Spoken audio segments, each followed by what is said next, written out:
Hello dear students, welcome to my channel easy pharma with Kalyani. आज का हमारा जो ये क्लास है बहुत ही इम्पोर्टेंट है, मैराथन क्लास है जिसका हम पार्ट 1 देखने वाले हैं। ये जो हमारा वीडियो है GPAT exam, exit exam and pharma competitive exams के लिए 100% गारंटी वाला जो है, इसमें से टॉपिक आते ही आते हैं, तो वीडियो को जो है एंड तक जरूर देखिएगा।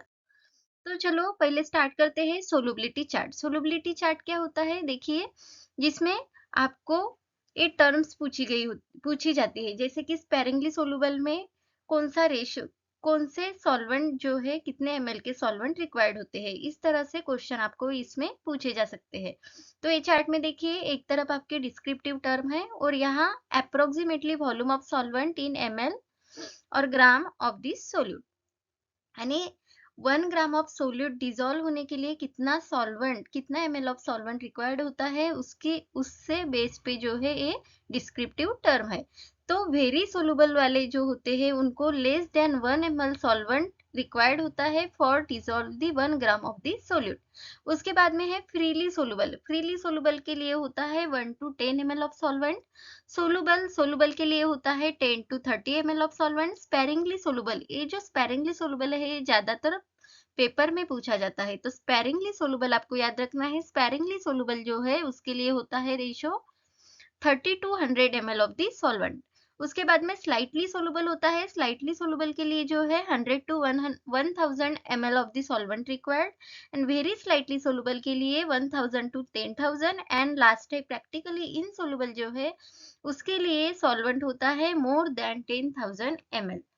तो आप यहाँ ट्रिक्स भी बना सकते हैं, VF ट्रिपल एस VP, तो उसकी वजह से आप जो है ये टर्म आसानी से याद रख सकते हैं। उसके बाद में कैप्सूल के नंबर यानी और उसकी कैपेसिटी क्या होती है। अगर 000 नंबर की कैप्सूल है तो उसमें कितना mg ऑफ पाउडर आपका होता है, या कितनी ml ऑफ द सॉल्वेंट जो है उसमें फिल कर सकते हैं, तो ये भी जो है आपके क्वेश्चंस में आ सकते हैं। तो आप यहाँ जो है capsule numbers and their approximate capacity in mg and ml हम देखने वाले हैं। तो पहले कॉलम में है हमारा कैप्सूल नंबर, नेक्स्ट है capacity in mg, and third column में है कैपेसिटी इन दी ml। अगर 000 नंबर की कैप्सूल है तो उसमें जो है हम इन mg में पाउडर फिल कर सकते हैं 950 mg, एंड अगर ml में हम लिक्विड फिल कर रहे हैं तो वो होता है 1.37 ml। नेक्स्ट 000 कैप्सूल नंबर जो है उसमें हम फिल कर सकते हैं 650 mg powder and 0.95 ml of the liquid. उसके बाद में होती है कैप्सूल नंबर 0। कैप्सूल नंबर 0 में जो है कैपेसिटी होती है 450 mg powder and 0.68 ml of the liquid. 1 number capsule number में जो है हम 300 mg कैपेसिटी होती है और 0.5 ml उनका लिक्विड कैपेसिटी होती है। उसके बाद में कैप्सूल नंबर 2 है जिसमें हम फिल कर सकते हैं 250 mg of the powder and 0.37 ml of the liquid. उसके बाद में कैप्सूल नंबर 3 है। कैप्सूल नंबर 3 में जो है 200 mg कैपेसिटी होती है और 0.30 ml उसकी 3 नंबर की कैपेसिटी होती है। उसके बाद में है कैप्सूल नंबर 4 जिसमें कैपेसिटी इन mg होती है 150 एंड कैपेसिटी इन ml होता है 0.21। उसके बाद में 5 नंबर की कैप्सूल जो है उसमें हम कैपेसिटी इन mg होती है 100 mg and in ml 0.13 ml। तो इसमें जो है आप ऐसे भी रीड कर सकते हैं 000, 000, 1 2 3 4 5 तक। तो यहाँ लार्जेस्ट कैप्सूल नंबर होती है 000 वाली एंड स्मॉलेस्ट कैप्सूल नंबर होती है 5 नंबर वाली। इसमें जो है क्वेश्चन पूछा जाता है और इनकी कैपेसिटी पे भी जो है क्वेश्चन कभी कभार आता है, तो आप ऐसे भी रीड कर सकते हैं और यहाँ याद रख सकते हैं। देखिए यहाँ ज्यादा है 950, 650, 450, 300, 250, 200, 150, 100, तो इस तरह से भी जो है आप इस चार्ट को याद रख सकते हैं। नेक्स्ट है proportions required for a primary emulsion. तो प्राइमरी इमल्शन में ऑयल वाटर गम का जो है डिफरेंट डिफरेंट ऑयल में प्रोपोर्शन क्या होता है ये हम यहाँ देखने वाले हैं। तो वाटर एंड गम का जो है वहाँ सेम होता है जैसे 2:1, लेकिन ऑयल का according to different oil, oil का कॉन्सेंट्रेशन आपको यहाँ देखिए डिफरेंट दिखाई दे रहा है, तो वो आपको यहाँ याद रखना है। तो इसके भी हम एक ट्रिक्स देने वाले हैं, जैसे कि ये फिक्स्ड ऑयल। फिक्स्ड ऑयल में होता है 4:2:1, तो फिक्स्ड फिक्स्ड एफ से स्टार्ट होता है और 4 भी एफ से स्टार्ट होता है, तो आप यहाँ इसे कोरिलेट कर सकते हैं। लेकिन सेकेंड है ओलेटाइल ऑयल। ओलेटाइल ऑयल के लिए रेशियो होता है 2:2:1। और मिनरल्स ऑयल के लिए रेशो होता है 3:2:1। तो आप यहाँ देखिए 3 जो है यम जैसे ही है, यहाँ यम है और यहाँ 3 है, तो इस तरह से भी आप कोरिलेट कर सकते हैं। उसके बाद में ओलियोरेजिन्स ऑयल के लिए, ओलियोरेजिन्स जो होते हैं उनके लिए रेशो होता है ऑयल वाटर गम का 1:2:1। और ऑफर होता है 1 और यहाँ 1 है, तो इस तरह से आप कोरिलेट। और बचा ओलेटाइल, तो बचा वाला जो होता है वो 2 के लिए होता है, जिसमें ये ट्रिक्स यूज नहीं करते। तो इस तरह से जो है आप ये चार्ट भी याद रख सकते हैं, और इस चार्ट पे भी जो है क्वेश्चंस पेपर में आते हैं जीपैट के लिए। उसके बाद में है angle of repose and their flow characters, यानी कितना एंगल ऑफ रिपोज जो होता है जिसे हम लैम्बडा से डिनोट करते हैं, तो 25 to 30 है तो पाउडर जो है एक्सेलेंट होता है। जितना कम एंगल ऑफ रिपोज रहेगा उतनी पाउडर की जो कैरेक्टर्स है वो अच्छी होती है। तो ये चार्ट भी, इस चार्ट में से भी आपको जो है किसी भी रो में का पूछा जा सकता है। जैसे कि 25 to 30 अगर एंगल ऑफ रिपोज है तो उसका फ्लो कैरेक्टर होता है एक्सेलेंट। उसके बाद में 31 to 35 है तो गुड होता है। 36 to 40 फेयर होता है। 41 to 45 पैसेबल, 46 to 55 poor and 56 to 65 very poor powder होता है। और अगर ग्रेटर देन 66 आया है एंगल ऑफ रिपोज तो वो होता है वेरी वेरी पुअर। तो एंगल ऑफ रिपोज का फार्मूला होता है angle of repose is equal to tan inverse h upon r, यानी हाइट अपॉन रेडियस जो है tan इनवर्स की निकाली जाती है उस पाउडर के से, और फाइंड आउट किया जाता है एंगल ऑफ रिपोज, और इनकी वैल्यू से उनका कैरेक्टरिस्टिक जो है फाइंड आउट करते हैं। उसके बाद में है स्टोरेज टेम्परेचर। ये भी जो पार्ट है बहुत ही इंपॉर्टेंट है, जो पेपर में ज्यादातर पूछा जाता है। तो कोल्ड स्टोरेज टेम्परेचर होता है, उसके लिए टेम्परेचर होता है 2 to 8 डिग्री सेल्सियस। कूल के लिए होता है 8 to 25। इन दोनों में से ही जो है ज्यादा फोकस में क्वेश्चंस होते हैं। कोल्ड के लिए टेम्परेचर एंड कूल के लिए जो टेम्परेचर होता है उनको पूछा जाता है। उसके बाद में रूम टेम्परेचर जो है temperature prevailing in the working area, जो वर्किंग एरिया में टेम्परेचर होता है उसे रूम टेम्परेचर में नोट करते हैं। उसके बाद में जो वार्म टेम्परेचर होता है वो होता है between 30 to 40, and excessive heat वाला टेम्परेचर जो होता है मोर देन 40 डिग्री सेल्सियस। तो ये चार्ट भी जो है बहुत ही इंपॉर्टेंट है, इसमें से भी जो है क्वेश्चंस पेपर में आते हैं। उसके बाद में कॉम्प्रेसिबिलिटी इंडेक्स, जिसे कार्स इंडेक्स भी बोला जाता है, उसका फार्मूला है tap density minus bulk density upon tap density, and Hausner ratio है जिसका फार्मूला है tap density upon the bulk density.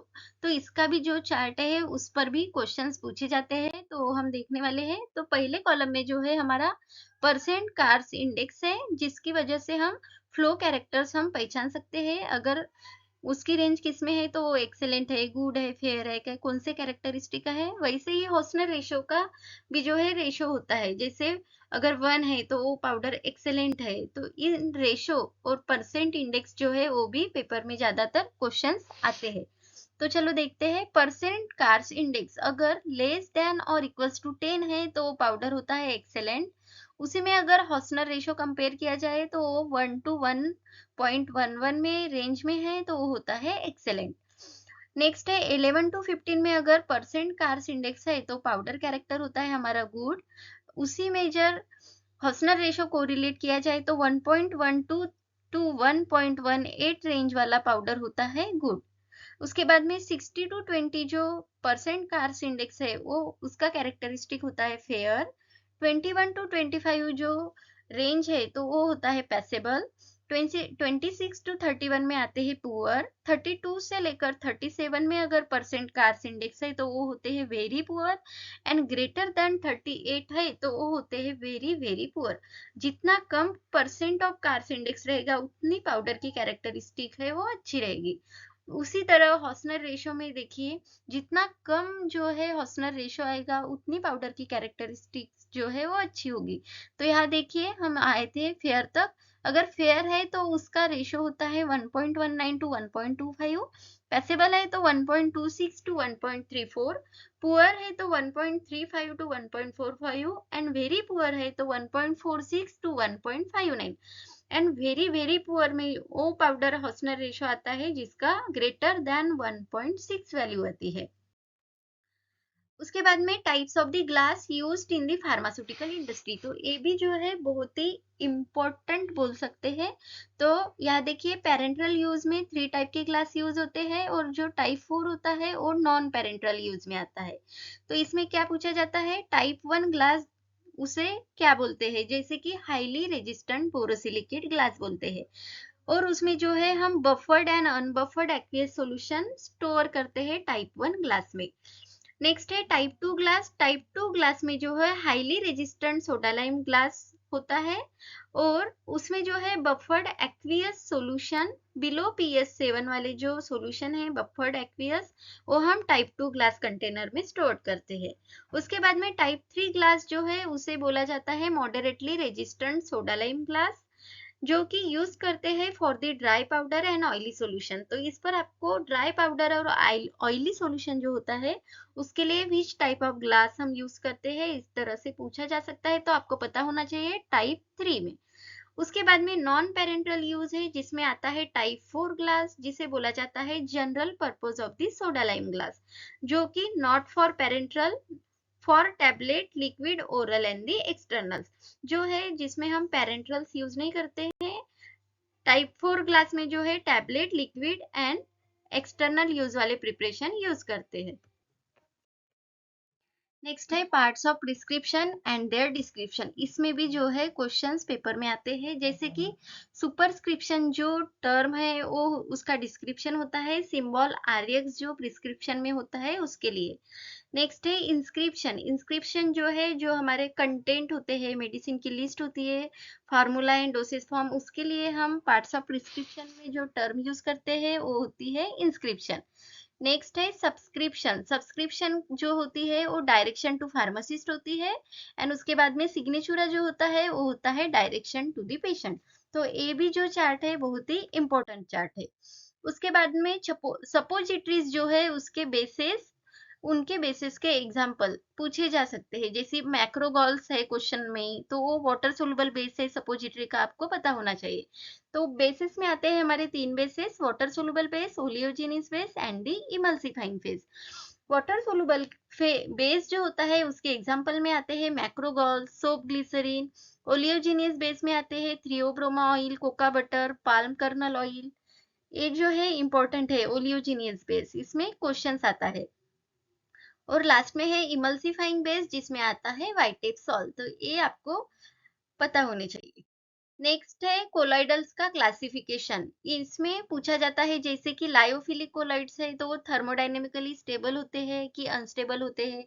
तो लायोफिलिक सब्सटेंस जो होते हैं वो देखिए फिलिक, फिलिक यानी लविंग, तो लायोफिलिक यानी सॉल्वेंट लविंग होते हैं, जिस जो होते हैं थर्मोडायनेमिकली स्टेबल सॉल्वेंट। उसके बाद में आता है लायोफोबिक। लायोफोबिक यानी सॉल्वेंट हीटिंग, फोबिया यानी हेट करना, तो लायोफोबिक में आते हैं सॉल्वेंट हीटिंग, जो होते हैं थर्मोडायनेमिकली अनस्टेबल। उसके बाद में एसोसिएशन और दी एम्फीफिलिक। एम्फीफिलिक यानी जिसमें both polar and non polar, lyophilic भी होते हैं और लायोफोबिक भी जिसमें आते हैं। तो आपको पता होना चाहिए एम्फीफिलिक जो होते हैं उसमें पोलर एंड नॉन पोलर का बोथ कॉम्बिनेशन होता है। इसमें जो मिसेल्स होते हैं each micelles contains the 50 monomers and उनका साइज होता है 50 एंगस्ट्रॉम। तो जो एक मिसेल्स होता है उसमें 50 मोनोमर्स प्रेजेंट होते हैं और उनका साइज होता है 50 एंगस्ट्रॉम। उसके बाद में है डेंसिटी। तो डेंसिटी के टाइप्स है true density and granular density, तो जिसमें मेथड ऑफ डिटर्मिनेशन हम डिफरेंट डिफरेंट मेथड यूज करते हैं। जैसे कि ट्रू डेंसिटी अगर फाइंड आउट कर रहे हैं तो हम वहाँ हेलियम डिस्प्लेसमेंट मेथड यूज करते हैं, liquid nitrogen displacement method use करते हैं। तो ये दोनों मेथड है हमारी ट्रू डेंसिटी के लिए। और इसमें भी क्वेश्चन पूछते हैं ग्रैनुलर डेंसिटी के लिए मेथड ऑफ डिटर्मिनेशन कौन सी है, तो उसके लिए होती है मर्क्यूरिक डिस्प्लेसमेंट मेथड। उसके बाद में बायो फार्मास्यूटिकल क्लासिफिकेशन सिस्टम, तो इसमें जो है बीसीएस का फुल फॉर्म भी पूछा जा सकता है, तो आपको पता होना चाहिए बायो फार्मास्यूटिकल क्लासिफिकेशन सिस्टम होता है। इसमें जो है टोटल 4 क्लास होते हैं और इनकी सोलबिलिटी एंड परमिबिलिटी को जो है डिस्क्राइब किया गया है। जैसे कि क्लास 1 जो BCS क्लास है क्लास 1, जिसमें सोलबिलिटी हाई होती है और परमेबिलिटी भी हाई होती है। क्लास 2 में क्या होता है, तो क्लास 2 में सोलबिलिटी लो होती है और परमेबिलिटी हाई हो जाती है। क्लास 3 जो कंपोनेंट होते हैं उसकी सोलबिलिटी हाई होती है और परमेबिलिटी लो होती है, और क्लास 4 जो है उसमें सोलबिलिटी भी लो होती है और उनकी कंपोनेंट की परमेबिलिटी भी लो होती है। तो 1 में जो है बोथ हाई होते हैं और 4 में बोथ लो होते हैं। 2 में पहला लो और दूसरा हाई होता है, 3 में पहला हाई और दूसरा लो होता है। तो पहला जो सोलबिलिटी है और दूसरा जो है वो परमेबिलिटी है। तो इस तरह से जो है आपको ए पैरामीटर में भी याद रखना है। उसके बाद में डिसइंटीग्रेशन टाइम टैबलेट का पूछा जा सकता है पेपर में, और पूछते ही है। तो यहाँ देखिए पहले कॉलम में टाइप ऑफ टैबलेट्स है और यहाँ डिसइंटीग्रेशन टाइम है उसी टैबलेट का। जैसे कि डिस्पर्सिबल टैबलेट है तो उसका डिसइंटीग्रेशन टाइम होता है less than 3 minute. Effervescent tablet जो होते हैं उसका डिसइंटीग्रेशन टाइम होता है less than 5 minute. Uncoated tablet होते हैं उनका डिसइंटीग्रेशन टाइम होता है less than 15 minute. And film coated जो होती है उसका होता है less than 30 minute. And sugar coated tablet का डिसइंटीग्रेशन टाइम होता है लेस देन 1 आवर। ये हो गया डिसइंटीग्रेशन टाइम। लेकिन और भी एक होता है डिसोल्यूशन टाइम, उस पर भी जो है क्वेश्चंस पेपर में पूछे जाते हैं। तो एंटरिक कोटेड टैबलेट जो होती है वो 2 आवर से यानी should not disintegrate within the 2 hour in the gastric fluid. तो हमारे गैस्ट्रिक फ्लूइड में 2 आवर तक जो है वो डिसइंटीग्रेट नहीं होती है enteric coated tablet. Must disintegrate within 1 hour in intestinal fluid. लेकिन उसके बाद वो इंटेस्टिनल फ्लूइड में जाती है तो उसमें विद इन 1 आवर जो है एंटरिक कोटेड टैबलेट डिसइंटीग्रेट होती है। उसके बाद में आती है बक्कल्स टैबलेट। तो बक्कल्स टैबलेट जो होते हैं should not disintegrate up to 4 hour. 4 hour से कम जो है बक्कल टैबलेट डिसइंटीग्रेट नहीं होती। उसके बाद में कुछ इक्वेशंस है जो किसके डिटर्मिनेशन के लिए यूज होते हैं वो हम इसमें देखने वाले हैं। जैसे कि यहाँ देखिए पहली रो में इक्वेशंस है और यहाँ किसके लिए डिटर्मिनेशन की जाती है वो टर्म्स है। जैसे कि नॉइजी विटनी इक्वेशन जो है वो डिसोल्यूशन के डिटर्मिनेशन के लिए यूज किया जाता है। उसके बाद में है बीईटी इक्वेशन जो सरफेस एरिया के डिटर्मिनेशन के लिए यूज करते हैं। स्ट्रोक्स इक्वेशन सेडिमेंटेशन में यूज होता है। हिगुची इक्वेशन जो है वो release of the drug from granular matrix के लिए जो है वो हिगुची इक्वेशंस यूज होता है। उसके बाद में हैंडरसन हेसल बैलेज इक्वेशन जो है पीएच के डिटर्मिनेशन के लिए यूज होता है। यंग्स इक्वेशन जो है प्रॉपर्टीज ऑफ सर्फेक्टेंट की डिटर्मिनेशन के लिए यूज होता है। और अरेनियस इक्वेशन जो होता है वो ड्रग के स्टेबिलिटी के लिए and produce at the room temperature at accelerated temperature यानी स्टेबिलिटी ऑफ ड्रग के डिटर्मिनेशन के लिए जो इक्वेशन यूज होता है वो होता है अरेनियस इक्वेशन। उसके बाद में एचएलबी स्केल जिसे हम ग्रिफिन स्केल बोलते हैं उसकी अकॉर्डिंग टू एचएलबी वैल्यू उसके टाइप्स है ओ। और एचएलबी वैल्यूज कुछ कुछ कंपाउंड्स की एचएलबी वैल्यू भी पेपर में पूछे जाते हैं, तो हमने जो है मेन ही यहाँ लिए गए हैं तो ये हम इसमें देखने वाले हैं। तो देखते हैं एचएलबी स्केल जिसे हम ग्रिफिन स्केल भी बोलते हैं। तो जैसे कि लायोफिलिक टाइप के जो कंपोनेंट होती है उसकी एचएलबी वैल्यू होती है 1 to 10 में। एंटी फोमिंग एजेंट की एचएलबी वैल्यू होती है 1 to 3 में। तो यहाँ देखिए 1 to 10 में जितने आते हैं वो होते हैं लायोफिलिक कंपाउंड, जैसे कि एंटी फोमिंग एजेंट जिसका एचएलबी वैल्यू है 1 to 3। W by O type of जो इमल्शंस होते हैं उनकी एचएलबी वैल्यू है 3 to 8। वेटिंग एजेंट या स्प्रेडिंग एजेंट बोलते हैं उनकी एचएलबी वैल्यू होती है 7 to 9। तो ये रेंज जो है पेपर में पूछी गई है। वेटिंग एजेंट जो होते हैं उनकी एचएलबी वैल्यू होती है 7 to 9। उसके बाद में हाइड्रोफिलिक कंपोनेंट की एचएलबी वैल्यू बिटवीन आती है 11 to 18 में। लिपोफिलिक की आती है 1 to 10 में और हाइड्रोफिलिक की आती है 11 to 18 में। तो O by W जो कंपोनेंट होते हैं उनकी एचएलबी वैल्यू होती है 8 to 16। डिटर्जेंट की होती है 13 to 16।